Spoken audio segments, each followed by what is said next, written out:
Hello mga kasuki, may share ko nga lang sa inyo kapag magkakasama kami nitong aking mga prene.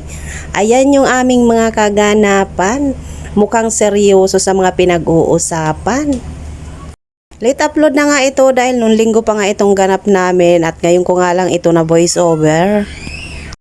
Ang usapan ay magkakantahan lang daw kami. Tapos napunta kami sa Kantyawan. Tapos maya-maya aba ay meron ng buti dyan sa lamesa na nakapatong. At eto naman katabi ko na dalawang mag-asawa, aba ay seryosang pinag-uusapan.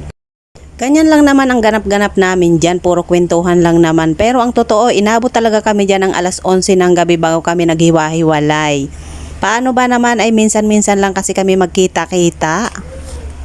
Hindi ko nga rin pala kasama yung asawa ko dyan dahil matutulog na nga daw siya dahil siya ay inaantok na. At pagkatapos naman ng kinabukasan, ito naman yung aking kaganapan. Sa tanghaling tapat na kainitan, ayan, naglalakad ang person. Meron nga pala akong pupuntahan dyan, kaya ako naglalakad.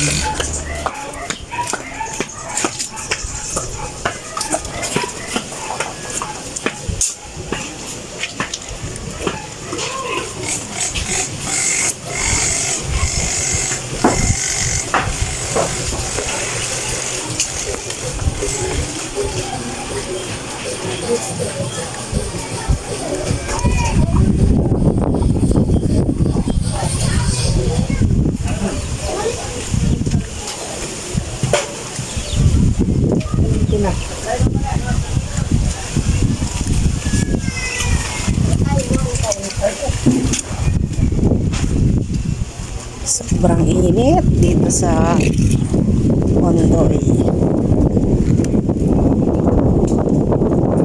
Mainit pero mahangin. Ito yung aking mga munting ganap ngayong araw. Meron lang akong pinuntahan, nagbayad.